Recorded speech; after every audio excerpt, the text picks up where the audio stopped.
estimado telespectador, está no ar mais uma edição do Jornal da Malta. Olá, Tonelga. Olá, Renato. Olá, Malta. É com enorme prazer que chegamos até si com o melhor da informação. Veja na edição desta semana quais as estratégias implementadas pelo governo para eliminar a tuberculose até 2030. Saiba também como e por que a INAI vai proibir a circulação e comercialização de produtos não fortificados a partir do dia 1 de abril. Veja também as vagas de emprego disponíveis em todo o país. Acompanhe o desenvolvimento destas e outras notícias nesta edição do Jornal da Malta. Comemora-se hoje, 24 de março, o Dia Mundial de Combate à Tuberculose. Em Moçambique, os números tendem a crescer. De 2016 a 2017, registrou-se um aumento de 13.045 novos casos. Veja a seguir as estratégias implementadas pelo governo para eliminar a doença até 2030. De acordo com o Ministério da Saúde, Moçambique encontra-se na lista dos 30 países com maior taxa de prevalência da tuberculose a nível mundial. No país, em cada 100 mil habitantes, 319 têm tuberculose. Em 2017, foram notificados 86.515 casos de tuberculose contra 73.470 de 2016, o que representa um aumento de 13.045 novos casos. A província de Zambésia apresenta a maior taxa de prevalência da doença, com 16.123 casos notificados, seguida da província de Nampula, com 12.117 casos. Cabo Delgado é a província com menor taxa de prevalência, com 3.429 diagnósticos. A tosse, febre, suores noturnos, perda de peso, expectoração com sangue e o cansaço são alguns dos sintomas da tuberculose. Uma infecção bacteriana contagiosa que afeta principalmente os pulmões, mas que facilmente pode afetar outros órgãos.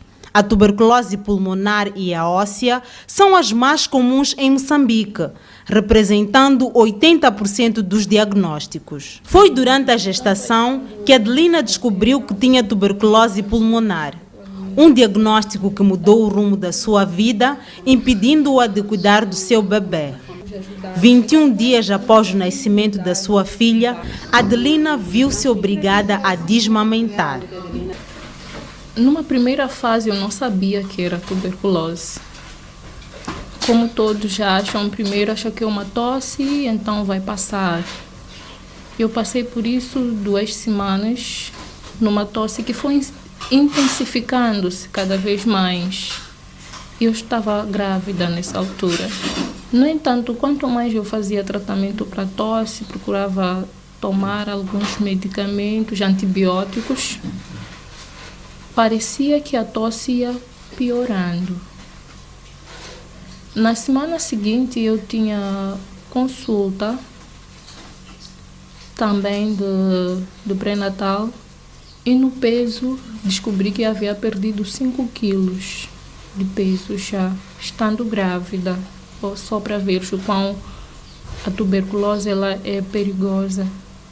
Matias foi diagnosticado tuberculose óssea em 2016. Durante 6 meses, cumpriu com a primeira linha de tratamento que não surtiu o efeito desejado, tendo desenvolvido tuberculose resistente. Quando fiz tratamento de tuberculose resistente, no início estava tudo bem. Já depois de 1 ano e meio, começou a recaída. Tossi sangue. Sangue, vim para aqui. Voltei de novo para casa. Melhorou um pouco, de novo, recaída de novo. Sangue. Voltei de novo agora que estou aqui. E passei dessa medicação de resistente para outra fase, que é xixer. Essa agora que estou a fazer agora. Mas afinal de contas, o que é que causa tuberculose resistente? A tuberculose resistente geralmente é causada pela má adesão ao tratamento o primeiro tratamento daquela tuberculose sensível, mas nem sempre é por isso. Em algum momento, se nós temos contato com alguém que tenha tuberculose resistente e depois nós desenvolvemos tuberculose, a probabilidade de termos tuberculose resistente é muito maior, porque entramos em contato com alguém que o bacilo que padece já é de tuberculose resistente. Dor no estômago, náuseas, vômitos, lesões na pele são alguns dos efeitos colaterais da medicação. O suporte da família é indispensável neste momento, pois serve como incentivo para aderir à toma do medicamento. Imagine se eu não tivesse alguém me apoiando, me levando até o hospital.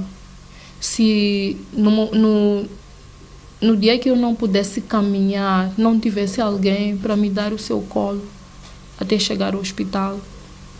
Não tivesse alguém que apoiasse, olha, já fez a medicação. Está sozinha, não tem quem lhe apoie. Como é que será? Então, eu penso que seja muito importante a família dar o seu apoio. Não tem sido nada fácil, mas ajuda. Tenho acompanhado o meu tratamento em todo momento. Vivo com a minha mãe só. As diferentes reações que o paciente de tuberculose pode desenvolver com o diagnóstico da doença são os principais desafios do pessoal da saúde. Geralmente os doentes aparecem com alteração de comportamento e quando é assim é complicado porque o doente pode ser agressivo com os outros, o doente pode não aceitar mais fazer a medicação e nós sabemos que tem que fazer aquela medicação, pode não aceitar comer, pode entrar em depressão. Então, esses são os maiores desafios que nós temos tido no dia a dia com o paciente. A melhoria de capacidade de diagnóstico por parte do pessoal da saúde é um dos fatores que influencia o aumento de casos de tuberculose. O Ministério da Saúde tem desenvolvido estratégias para eliminar a doença até 2030. Nós asseguramos que temos recursos humanos, primeiro, qualificados para fazer a suspeita, diagnóstico e tratamento da doença, mas também estamos a treinar atores na comunidade. Falo de voluntários, falo de agentes comunitários de saúde, ligados ao Ministério da Saúde ou aos nossos parceiros, algumas organizações não governamentais, para também conseguirem identificar sinais e sintomas da TB e fazerem referência deste paciente para a unidade sanitária para fazer o diagnóstico e iniciar o tratamento.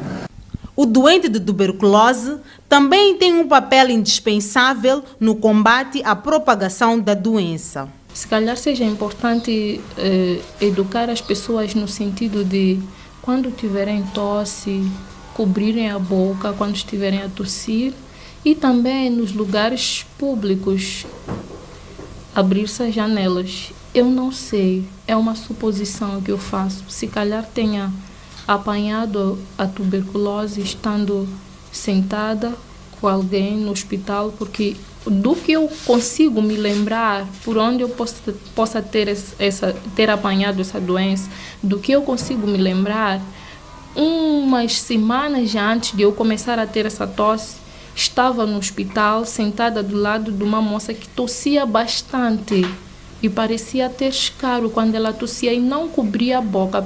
Após ter vencido a tuberculose, Adelina deixa uma mensagem a todos os pacientes que padecem da doença. Eu acho que o que mais importa, na verdade, quando as pessoas recebem uma notícia dessas, de estar com uma doença dessas, eu acho que o que mais importa é a motivação. Qual é que é a motivação? Eu tinha uma motivação para viver. Eu tinha uma criança de colo muito pequena, não tinha 1 mês sequer. Eu precisava estar bem para cuidar da minha filha. Aliás, eu sabia que ainda tinha muitos planos e sonhos. Para eu realizá-los, eu precisava estar bem. Então, eu precisava tomar a medicação segundo a indicação médica. Cumpram com o tratamento. Você pode ficar curada. A tuberculose tem tratamento e tem cura. Vamos a um breve intervalo. Não saia daí.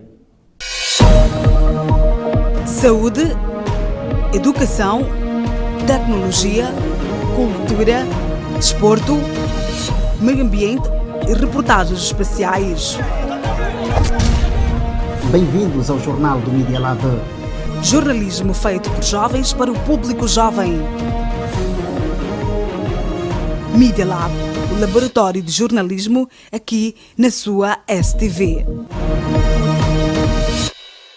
Bem-vindos ao segundo bloco. O Instituto Nacional de Comunicações de Moçambique proíbe o uso de equipamentos de tecnologia DET por interferir em serviços de comunicações. Atendendo ao pedido das empresas de telefonia móvel, o Instituto Nacional das Comunicações de Moçambique, INCM, decidiu proibir a importação, comercialização e uso de equipamentos que interferem e prejudicam os serviços de radiocomunicações e telecomunicações no país. Na lista consta a Digital Enhanced Codeless Telecommunication, conhecido como DET 6.0, uma tecnologia que opera na faixa de frequências de 1900 a 2100 MHz e interfere com a faixa das operadoras móveis. Essa tecnologia afeta a qualidade das chamadas e interrompe a conexão da internet. Referimos-nos ao telefone sem fio. Nos últimos tempos, a autoridade reguladora tem constatado, portanto, a importação massiva, a comercialização, o uso massivo desse tipo de tecnologias. Para além da tecnologia DET, também foi proibida a importação e utilização do celular Samsung Galaxy Note 7 em Moçambique por representar um risco de saúde e perigo à segurança dos serviços móveis terrestres, marítimos e aeronáuticos. Mas poucos têm conhecimento da proibição. Sabias da proibição do uso do telefone Samsung Note 7? Já vi uma nota no Facebook e recebi também, né, no WhatsApp, mas eu achei que fosse, sei lá, não dá importância. Não, por acaso não é do meu conhecimento. Não sabia. Não, por acaso não tinha conhecimento. Conhecimento eu acho que tiveram. Agora veio mesmo oficial para a INCM, mas quando o telemóvel ia ser lançado e começou com esses erros, acredito que todos nós que somos consumidores de telemóveis, a gente procura saber. A SAIS afirma que o Note 7 já foi retirado do mercado devido a vários incidentes e sérios riscos de incêndios e queimaduras. Devia devolver para evitar esse erro que existe. Mesmo ao viajar, as aeromoças no avião obrigam que tenham o telemóvel desligado completamente. Para o NCM, a proliferação destes equipamentos é a causa da degradação da qualidade do sinal na rede móvel, cujo comércio e circulação é feita sem a devida homologação e declaração de importação previamente emitida pela Autoridade Reguladora das Comunicações, um pré-requisito obrigatório em Moçambique. Segundo o Instituto Nacional das Comunicações de Moçambique, os aparelhos contrafeitos têm contribuído para o agravamento das interferências, prejudicando a qualidade da comunicação. Só neste primeiro trimestre, foram confiscados mais de 30 telefones sem fios. É algo parecido com isto, né? Com este telefone, mais ou menos parecido com este telefone que aqui tem. E há um outro, assim, a caixa está aqui, portanto é este aqui. Para que os cenários semelhantes não se repitam, Edmundo Manhissa diz que os fornecedores, comerciantes e utilizadores que ainda têm os dispositivos interditos devem se aproximar ao INCM. No âmbito do cumprimento das leis que regem as atividades econômicas, a INAI vai proibir a circulação e comercialização de produtos não fortificados a partir do dia 1 de abril. O Conselho de Ministros aprovou em 2016 o Decreto número 9/2016, de 18 de abril, que estabelece a obrigatoriedade de fortificação de alimentos com micronutrientes industrialmente processados nos seguintes produtos: farinha de trigo, farinha de milho, óleo alimentar, açúcar e sal. Segundo Acácio Foia, inspetor-geral adjunto da INAI, a partir do dia 1 de abril será proibido o processamento e comercialização de produtos não fortificados em todos os estabelecimentos comerciais e industriais. Estes produtos devem ser fortificados no ato do seu processamento nas indústrias. Para os industriais já sabem que devem fortificar. E os importadores também já têm conhecimento. Trata-se de um decreto que já entrou em vigor há 2 anos atrás. A fortificação de alimentos consiste em aumentar a quantidade de vitaminas e minerais com o objetivo de combater a desnutrição crônica que afeta 43% de crianças menores de 5 anos de idade em Moçambique. O consumo destes ajuda a suprir o déficit de nutrientes na dieta, sobretudo em crianças e mulheres grávidas que apresentam a falta de ferro, ácido fólico, zinco, iodo e vitamina A e B.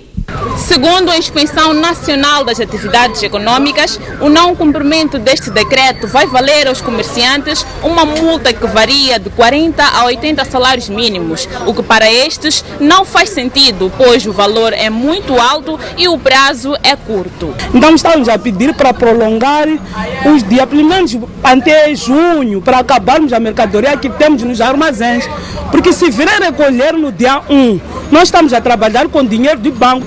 Se virem levar essa mercadoria que eu tenho no armazém, já não tenho dinheiro para pagar. Isso tem que ser checar lá na fábrica, porque nós não sabemos, nós compramos com a fábrica e depois estamos a vender. Para além dos produtos não fortificados, a INAI vai inspecionar os produtos que não tiverem rótulos em língua portuguesa com toda a informação necessária e a venda de bebidas alcoólicas perto das escolas. Celebrou-se a 19 de março o Dia dos Pais. No espaço de entrevista desta semana, conversamos com um psicólogo educacional sobre os desafios que alguns pais enfrentam na educação dos filhos. Saudações! Celebrou-se esta segunda-feira, 19 de março, o Dia do Pai. Nesse contexto, interpelamos alguns pais para procurar saber que desafios têm enfrentado no dia a dia para dar o acompanhamento da educação dos filhos. Saiba como alguns pais responderam a essa questão. Devido à conjuntura atual, há cada vez menos tempo entre os pais e os filhos, portanto, de convívio entre pais e filhos, sobretudo aos meios de semana. Como sabe, temos que sair muito cedo para os trabalhos, voltamos só no final do dia. A ocupação que os pais têm, acordam muito cedo à busca de melhores condições para darem os seus filhos, e face a essa situação não tem sido frequente aquele acompanhamento necessário. Eu estou mais tempo no trabalho do que com eles. O fator trabalho é a principal razão que leva os pais a dedicarem-se pouco na educação dos filhos. Que consequências isso tem na educação dos mesmos e que medidas podem ser tomadas para se ultrapassar o problema? São questões que o nosso convidado vai responder nos próximos 5 minutos. Fique ligado. Boas-vindas. Muito obrigado e quero saudar desde já todos que conseguem acompanhar o programa. Muito bem. Vivemos numa sociedade em que muitos pais pouco se dedicam à educação dos filhos. Que consequências isso tem na educação desses filhos?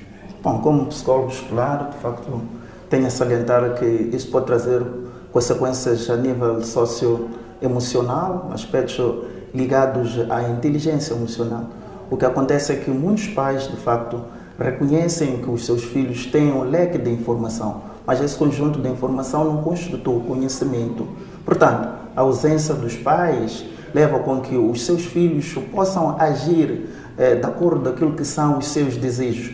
Mas nós sabemos muito bem que os aspectos a nível da vontade, a nível das emoções, eles devem ser controlados, devem ser autorregulamentados. E se eles não são autorregulamentados, o que é que acontece? Muitas vezes os filhos agem aquilo que nós dizemos na gíria ao seu belo prazer. Caso esse problema da falta do tempo do pai no acompanhamento da educação dos filhos persistir, o que esperar dos filhos no futuro? Bom, esperamos ter filhos com uma incapacidade de gerir aquilo que são os seus atos, não é? desenvolvem uma personalidade desviada, não é? Algum momento podemos ter jovens que podem prosperar em termos financeiros, mas haver aqui um problema de dignidade, não é? Pois o que nós queremos numa boa personalidade é o conhecimento, são as habilidades, são as atitudes. Os pais não têm esse tempo suficiente por causa do trabalho que lhes ocupa muito. Já identificamos esse problema.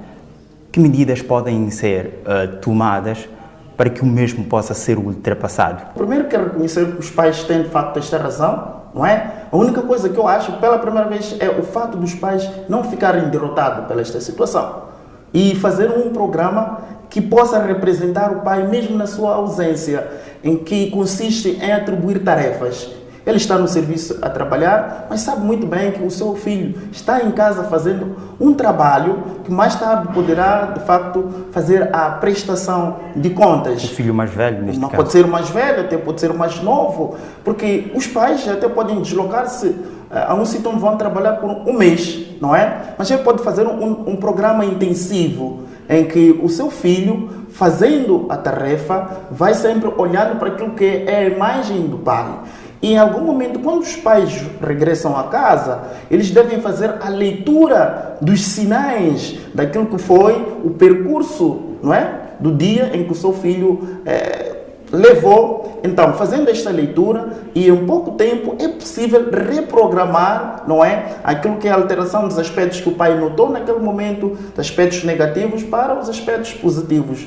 Mas também dizia que nós temos atualmente as universidades, os jovens pesquisadores devem procurar, neste momento, desenvolver pesquisas ligadas a como substituir a imagem do pai na sua ausência. Também podemos convidar instituições como as religiões. As religiões também desempenham um papel muito fundamental para resgatar o aspecto da moral, não é? Há um aspecto também muito importante que nós podemos ressalvar aqui. Nós temos muitos pais a deixar os seus filhos naquilo que são escolas de educação de infância, não é? As ditas escolinhas, entre aspas. Essas instituições também deviam ter não só educadoras de infância, mas também deviam ter aquilo que são os educadores. Pois, estando na presença de uma figura paternal homem, a imagem do pai aqui resgata-se, não é? E sendo assim, é muito possível com que o pai, mesmo que esteja a trabalhar, a sua imagem fique representada através do contexto em que a criança se encontra. A conversa está a ser muito interessante, mas temos muito pouco para dar o desenvolvimento. As suas despedidas. Muito obrigado, quero agradecer por esta oportunidade e dizer aos pais que devem continuar a serem pais, de fato como eles são, e que procurem desenhar uma estratégia que, mesmo estando ausente, a sua figura como pai possa permanecer a nível da casa, através de pequenas tarefas, comunicação, diálogo, para poder ajudar os nossos filhos. Gratíssimo. O nosso muito obrigado também ao nosso estimado telespectador que esteve a acompanhar a entrevista. Despedimos-nos. Até à próxima. Vamos a um breve intervalo e voltamos já. Saúde, educação, tecnologia, cultura, desporto, meio ambiente e reportagens especiais. Bem-vindos ao Jornal do Media Lab. Jornalismo feito por jovens para o público jovem. Media Lab, o laboratório de jornalismo aqui na sua STV. Seja bem-vindo à terceira e última parte do nosso jornal. Em abril, Moçambique vai participar dos Jogos da Commonwealth, um torneio que conta com a presença de 71 países. Acompanhe o processo de preparação dos atletas nacionais.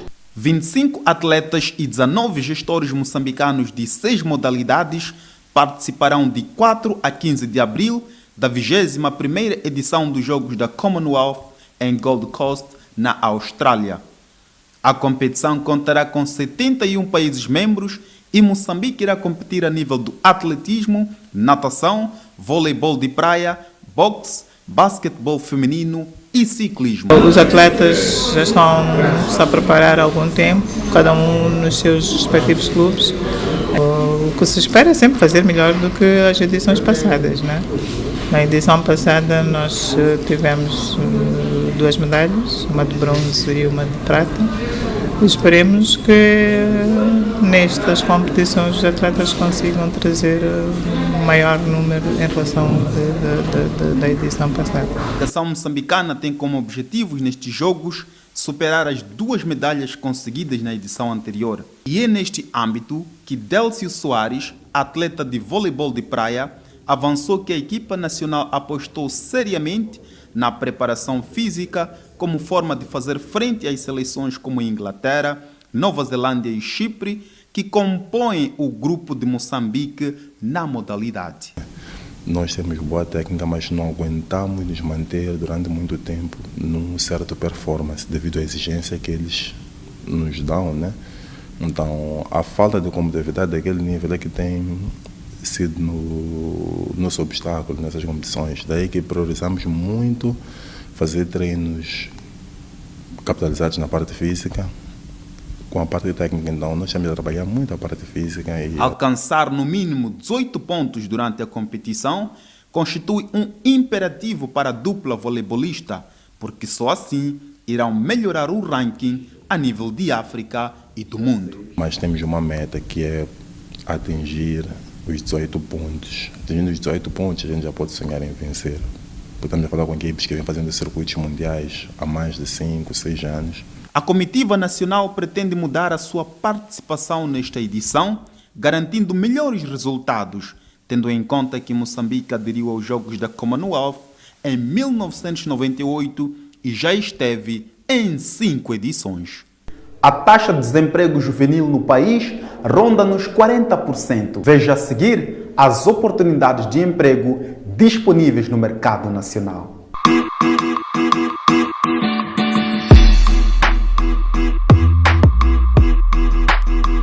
Bom, realmente este site tem diversas oportunidades. Então você que fez Direito, Sociologia, Antropologia e outros cursos, vá lá, cadastre no site www.estagios.co.mz e adira a uma experiência de estágio profissionalizante. Malta, assim começamos a nossa rubrica de emprego do Jornal da Malta. Aqui apresentamos as principais oportunidades de emprego que o mercado oferece para si. Então vamos a isso.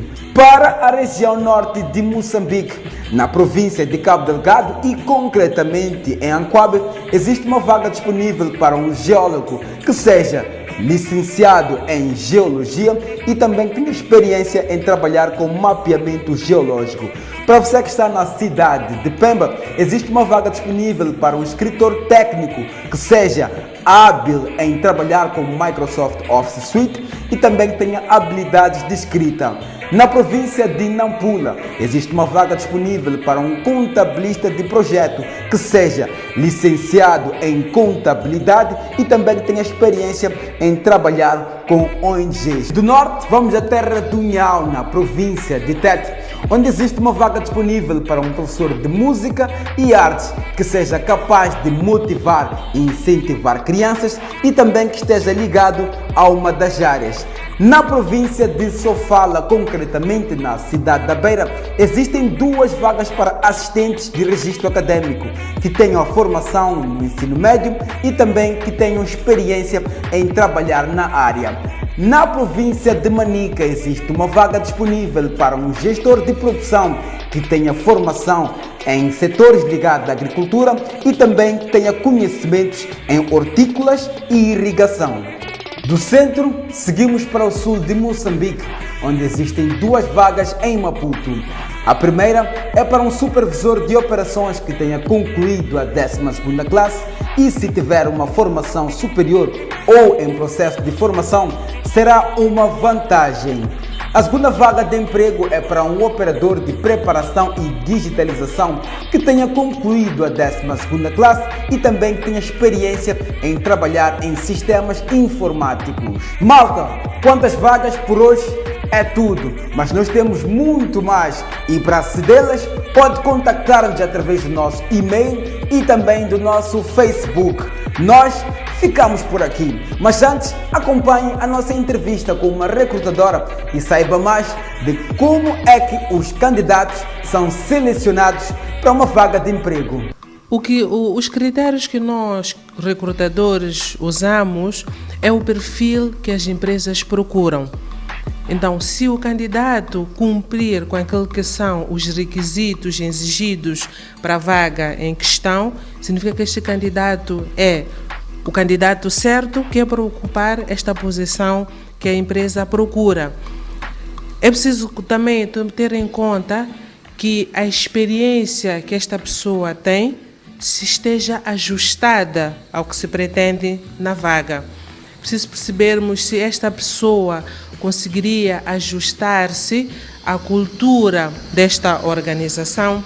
Deve ser uma pessoa que tenha as qualificações exigidas pela empresa, tem que ser uma pessoa responsável, uma pessoa sociável, uma pessoa que também consigamos perceber se conseguiria enquadrar-se num trabalho em equipa.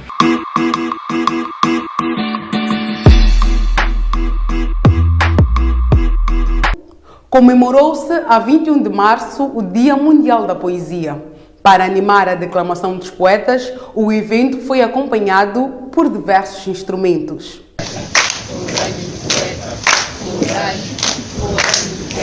Metáfora, ritmo e versos é o que demais se ouviu na celebração do Dia Internacional da Poesia, que decorreu na Fundação Fernando Leite Couto. O certame reuniu vários poetas e amantes da poesia para declamar poemas de figuras destacadas a nível nacional. Decidimos celebrar esta data porque temos agora uma nova vaga de poetas moçambicanos com qualidade e que merecem uma oportunidade para apresentar os seus poemas, apresentar os seus escritos. A data visa refletir sobre a importância do poder da linguagem e do desenvolvimento das habilidades criativas de cada pessoa. A Lira vê na poesia uma forma de colocar para fora sentimentos que borbulham na sua alma. Deve-se enaltecer a poesia, porque a poesia é uma arte muito forte, de espalhar informação, de transmitir emoções. Alexandre cruzou 9.000 quilômetros que separam o Brasil de Moçambique para participar da arte das palavras. Segundo ele, a poesia contribui para a diversidade artística e na conexão que existe entre as nações. Porque a poesia é o que une as línguas e ela une os sentimentos. Eu sinto muitas coisas em conexão a Moçambique pela palavra. Eu estou aqui hoje pela palavra e eu senti uma conexão com muitas palavras que vieram de vários corações e de várias almas. E eu sinto que a poesia é uma conexão entre os povos. O Dia Mundial da Poesia comemora a diversidade do diálogo, a livre criação de ideias através das palavras e da inovação. O final de semana chegou. Tonelga, alguma proposta de evento? Claro, Janato. Veja a seguir e faça a sua escolha.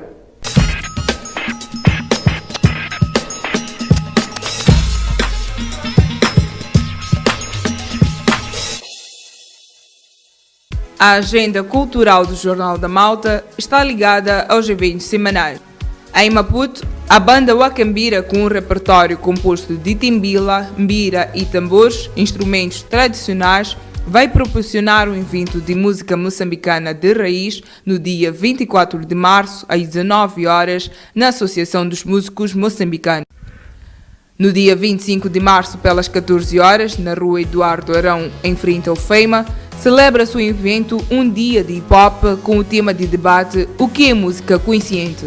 Haverá também um recital de poesia, roda de freestyle, filmagem de vídeo e dança. De 26 a 28 de março, o Centro Cultural Português acolhe o segundo seminário de jornalismo cultural com vários temas relacionados à produção de conteúdos jornalísticos sobre cultura e artes.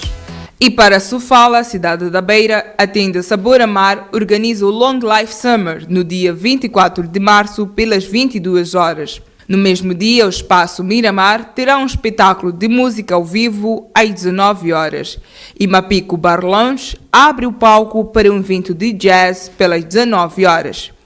Já no distrito de Caia, o Rochas Hotel recebe Fidel Mazembe para um espetáculo musical às 21 horas. De Sofala, teremos na província de Manica, na cidade de Chimoio, onde a Teia Bar vai receber o cantor Nuno Abdul no dia 24 de março, às 22 horas. Acompanhe sempre neste espaço os eventos que acontecem ao longo da semana e faça a sua escolha. Malta, chegamos ao fim do nosso programa. Voltamos daqui a 7 dias. Mas antes, lembrar que pode continuar a acompanhar as nossas notícias através das nossas redes sociais, o YouTube, Facebook, WhatsApp. Até lá!